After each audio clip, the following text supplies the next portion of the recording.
Bienvenidos nuevamente. Como les anticipábamos en la introducción, tenemos con nosotros a Walter Casenave. Walter, bienvenido, muchas gracias por venir. Gracias a ustedes. Gracias doblemente porque, bueno, sabemos que estás un poquito complicado de salud y, bueno, que te has sobrepuesto a unas ñañas para venir a charlar con nosotros un poco. Las injurias del tiempo, como decía Shakespeare. Sí, sí. Al margen de lo que puede tener de interés la entrevista, el agradecido soy yo doblemente por la invitación y por esta doble edición, esta segunda edición, que, lo digo con toda sinceridad, nunca lo hubiera esperado. Así como la repercusión que ha tenido el libro, ¿no? Pero bueno. Bueno, es que en realidad la repercusión que tuvo el libro no nos dejó muchas chances, porque digamos, es un libro que nosotros tenemos, además de la distribución a nuestros suscriptores, tenemos presencia en distintos foros, distintas ferias del libro, nacionales, provinciales. De hecho, vamos a tener un stand también en el próximo Congreso de Literatura que se hace en la universidad. Sí. Y necesitamos mostrar nuestro trabajo, digamos, ¿no? Queremos sacar un poco de chapa con eso. Y este libro realmente es un libro que se agotó rápidamente y que es muy solicitado, así que bueno, en realidad el mérito acá viene a ser tuyo. Bueno, si hay un mérito, puede ser relativamente pequeño, que es el de haber sabido observar, ver detrás de distintas noticias o sucedidos, hechos esenciales que después me permití transformar en cuentos y con bastante audacia en poesías. Porque yo sé que no soy poeta, pero bueno, hay una suerte de imperativo interior, ¿no es cierto?, que me llevó a escribir. Por suerte son 3 nomás. Pero en las otras, en los cuentos, en los relatos, yo te diría que la motivación está en la aparición y consiguiente comprensión también del agua bajo 3 aspectos fundamentales. Uno, el biológico, ¿no es cierto? Porque lo que dicen los libros, el libro sobre todo, de tierra, de polvo somos, sí, pero también somos de agua, ¿no es cierto? Realmente la mayoría nuestra funcional y biológica es de agua. Después hay otro que, bueno, está en una segunda instancia, en una derivación, que es el sentido emocional del agua, que supongo yo a los pampeanos, por distintas características, nos llega muy profundamente. Y finalmente, relacionado con ese, ya en otro campo, pero también muy valedero, está el sentido técnico del agua, ¿no es cierto? Cómo a partir de un elemento común, el ser humano supo edificar prodigios. Para empezar, vale la pena recordar que todas las grandes civilizaciones empiezan en el agua, al lado del agua, ¿no es cierto? No sé si con esto justifico, explico los contenidos del libro. Sí, pero igual ahí da para hablar un poquito más. Adelante. De todo esto. Pensaba, bueno, cuando mencionaste la Biblia, mencionaste sí, claro. el Génesis, que el día que alguien se le dé, por ejemplo, por escribir una Biblia basada en lo que sabemos científicamente sobre el origen de la vida, el paraíso tendría que estar debajo del agua, porque básicamente la vida comenzó en el agua. Exacto. Bueno, ¿no? Sí. Y los estudiosos de la Biblia arriesgan de que estaba allí, ¿no?, entre el Éufrates y el Tigris. Claro. Creo que el Corán también hace una mención. No podía ser de otra manera porque es un libro escrito en el desierto, ¿no? Y cosa curiosa, ¿no? Las 3 grandes religiones, por lo menos las que hacen a Occidente, el cristianismo, el judaísmo y el islamismo, todas surgen en el desierto, ¿no? Y consecuentemente todas valoran el agua, ¿verdad? Efectivamente. Vos que citabas la Biblia, Efectivamente. el agua en su condición de elemento esencial y aún milagroso aparece varias veces, ¿no es cierto? Evidentemente. Desde la caminata de Jesús hasta el cruce del Mar Rojo. El cruce del Mar Rojo, sí. En fin. Que próximamente habrá seguramente, la industria turística inventará Algo. un tour entre Egipto e Israel cruzando el Mar Rojo, para lo cual tendrán que abrir el agua y demás. Sí, sí. En esta sociedad que vivimos, la industria no deja, el comercio no deja pasar nada, ¿no? Walter, bueno, pero bromas aparte, me parece bien que empecemos por ahí, por el tema de la Biblia, porque ahí en este libro hay un cuento que a mí personalmente me gusta mucho. Quiero decir eso, me gusta mucho, podría decir, me parece central, no voy a decir eso, pero que es el Evangelio según San Esteban, que es un cuento en el cual vos traes una especie de parábola de la vida de Jesús al oeste pampeano y lo relacionás con la cuestión de los ríos y demás. Y que ayer releyendo un poco me encuentro con que es un cuento bastante viejo, es de la década del 80, Sí, ¿no? Contanos sí. un poco de ese cuento. Bueno, lo más asombroso en este caso es que el cuento y la parábola tienen una base real. Un día recuerdo, y lo cito porque hace al caso, hablando con Edgar Morisoli, me decía, y yo coincidía, de que la vida exterior es tan rica que algunos no precisamos crear. Hay escritores que hacen una creación exclusiva de la imaginación. Bueno, pero si uno mira alrededor y sabe mirar, creo que tiene material sobrado.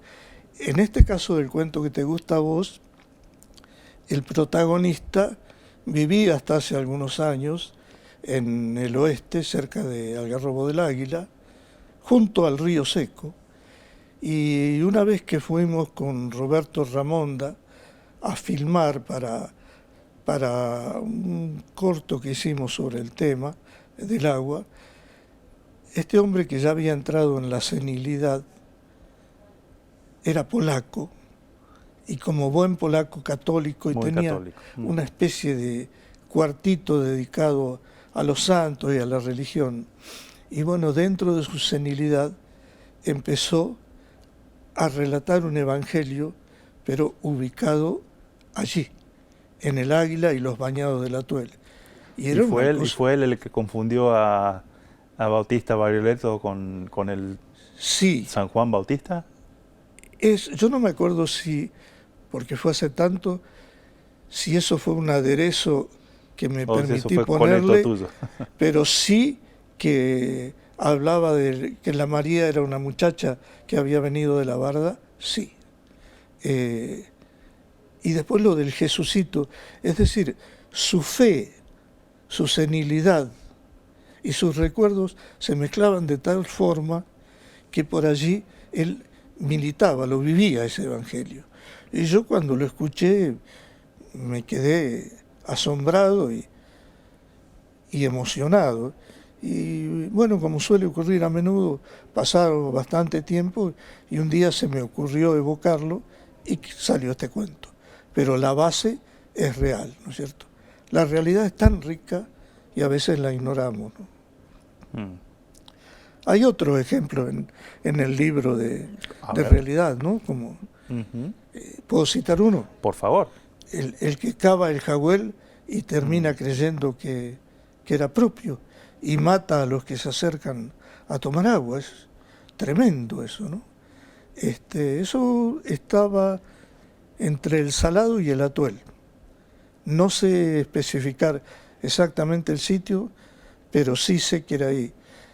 El hombre cava hasta que encuentra agua buena, la celebra, y cuando ve que se acercan, creo que eran 3 personas, 3 grandes, y un niño y un perro, y salvo al niño, los mata a todos. En ese tiempo, ¿quién no tenía un Winchester, no es cierto? Y los mata a todos con el justificativo de que el agua es de él. De allí que el cuento se llame Agua Mía.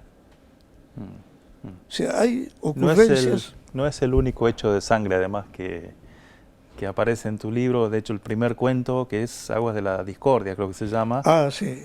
Ese es un cuento, en realidad es un relato, porque hubo que escucharlo nada más y volcarlo a letra, ¿no? Y el final, por eso digo que no lo hubiera desdeñado Borges, seguramente, sí, sí. porque esa manifestación tan criolla, en definitiva, tan del hombre de campo, que admira el balazo que pudo haberle llevado la vida, ¿no es cierto? Qué buen tiro, para ese arma, qué buen tiro. Qué buen tiro para ese arma. Sí, eso me lo dijo a mí, realmente. Y hay, para confirmar tu dicho de que la realidad nos provee de todo el material para escribir, que no necesitamos hacer ficción para escribir, ese relato tiene un final que es muy increíble, ¿no? Es decir, si te propones escribirlo, probablemente no llegarías a ese final. El final posible. Es dos hombres que están peleándose por una aguada, ¿no? por un agua, para su familia y para sus chivas, y que tienen un encuentro, se disparan, no se matan y después continúan viviendo. Exactamente. Además, como si nada, o sea, como que exorcizaran de alguna manera con ese acto, ¿no? Sí. Y con un lenguaje muy austero, porque cuando se ven y discuten amablemente, porque discuten pero sin violencia sobre la pertenencia del agua, el final es: yo no lo entiendo así. Y cada uno monta a caballo y se va sabiendo que el próximo encuentro va a ser violento, ¿no? Y son palabras textuales. Se acabaron las palabras. Sí, sí, textuales del Rubio Suárez, el protagonista del cuento que me lo relató. Y a quien vos le respetás bastante el habla. Casi todo, casi todo. ¿No? Sí, además fue una especie de momento, a ver, la expresión está gastada, es un momento mágico, pero habíamos llegado a ese puesto, estaba muy solo en el Valle del Atuel. Habíamos salido a caminar por los alrededores y una luna de esa, bien de novela, naciente, grande, y justo que sube la luna encontramos un par de esas tumbas de hierro forjado, muy artísticas, ya sin nombre, sin recuerdo, perdidas en el Jarillal.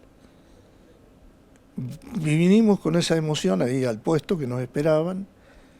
Y, como digo ahí, mientras dejaban la cabeza del cordero para nosotros, como una especie de homenaje a los visitantes, el Rubio contó este cuento. Que lo contó como una conversación trivial, ¿no es cierto? Como podría haber dicho que salió a rejuntar ovejas. A mí me impresionó muy, muy hondamente. Y de algún modo, no es una pretensión, yo trato de rescatar ese espíritu que con la modernidad se va perdiendo, desde luego, pero que es el mismo que aparece en otro libro, por ejemplo el del oriental Crevani, que era un asesino sin entrañas y sin embargo después de matar a un tipo volvió, hizo 2 leguas para darlo vuelta en la creencia de que si moría boca abajo, el alma lo iba a perseguir, ¿no? Es decir, esas culturas que se van perdiendo y que por allí se manifiestan en una anécdota, en un cuento, en un sucedido, como esto que te llama la atención de la admiración por el rival que casi le saca la vida, ¿no es cierto? Muy, muy de Borges, ¿no? Es muy atinado que recuerdes a Borges en ese momento, porque a él además le encantaban esas historias de coraje y de... Claro, justamente, ¿no? Sí. Sí, para las 6 cuerdas de Borges se repiten esos... Entre otras cosas porque él dudaba de su propio coraje, ¿no? Sí, justamente, ¿no? Sí. Creo que él se definía como un cobarde admirativo de los valientes, o algo así, ¿no? Pero claro, los describió tan bien a esos valientes que evidentemente fueron producto de la circunstancia, ¿no? O quizá quede algún resumen en los recodos, en los recónditos de la sociedad, pero ya han cambiado la cultura, los medios de información, las armas. Ahora más bien el que tiene un entredicho agarra la pistola, ya no el Winchester o el fillingo, ¿no? Como le llamaban al... Vos sabés que yo tengo amigos en Mendoza, que no se sepa, pero bueno, tengo amigos en Mendoza. Todos tenemos pecadillos. Colegas incluso, que me cuentan que los anales, digamos, de la jurisprudencia mendocina están llenos de homicidios motivados por el agua. Ah, sí. Sobre todo por los turnos, viste que ellos tienen esos sí. sistemas de turno, Sí, de riego y demás. Cuándo empieza tu turno, cuándo empieza el de tu vecino. Y está lleno de esas historias. De historias de gente que mata por el agua. Así que no es nada extraño que aparezcan estas historias acá también. Sí, y ese común denominador que te decía al comienzo, técnico, emocional y biológico, se manifiesta por allí en otras formas y en otros lugares. Yo tuve la suerte de andar un poco por el mundo y, qué sé yo, de pronto una vez estaba en Ankara, en Turquía, y ver una tormenta y pensar en la validez y la riqueza histórica de ese sitio. Y bueno, me conmovió realmente y me dio la audacia de escribir un poema, ¿no? Que cuando editamos la primera... Es un poema, es cierto, es audaz, porque además no solamente mencionas a Turquía, mencionas unos cuantos viajes. Algunas personas en tu barrio seguramente dirán, míralo a Walter, sí, sacando chapa con sus viajes. ¿Qué va a escribir un libro si vivía a la vuelta de mi casa? Es que sí. Esa sombra del barrio no nos abandona nunca. No me abandona a mí nunca, no. Más que ahora, a medida que uno va tomando perspectiva, tiempo y años, va viendo la condición excepcional de algunos de los personajes con los que se convivía, ¿no es cierto? Yo recuerdo la viejita Garilla, que para nosotros era una diversión y un miedo. Tomaba mucho, siempre de negro, y cuando estaba borracha bailaba bajo la luz del farol, ¿no? Y en ese tiempo para nosotros era una persona pobre, incluso desdeñable, y ahora uno la ve casi como un duende, ¿no? Porque un personaje fascinante. Un personaje, sí, iba de casa en casa. Yo la recuerdo patente. Y bueno, como ese otro, ¿no? Algunos más trágicos, algunos más risibles también. Sobre todo, acá no hay, pero en algunos de mis cuentos campea el humor también, porque lo merecían. Pero nunca trato de hacer chapa ni con los lugares. No, porque es cierto lo que vos decís, que alguna vez hasta me lo han insinuado. No. Bueno, son los riesgos, ¿no?, de exponerse publicando y demás. Pero sí, es cierto. Pero sí, porque además cada lector hace su propio libro. Claro, ¿no? Justamente. Y bueno, a quien no ha salido de su barrio nunca, le costará un poquito más tener esa amplitud de miras, ¿no? Yo no hice caso, a mí que me gusta el tango, aquel que dice, no salgas de tu barrio, pebete engominado, no salgo así. No, al contrario, el barrio, si uno lo interpreta bien, te abre horizontes, ¿no? Si uno toma perspectiva en él y la gente. De vez en cuando me doy una vuelta. En el barrio también estaba el agua, ¿no es cierto? Claro. Yo recuerdo con admiración a los 6 años, cuando llovía, y no llovía mucho, el agua que bajaba desde la loma de la casa de mi abuela. Y la primera vez que, obviamente yo soy de Pico, en un lugar que espero que todavía conserve el nombre, el Pueblito Argentino, que era un caserío atrás de Pico, bastante lejos, una legua o dos, y en unos médanos la primera vez que vi brotar el agua, ¿no?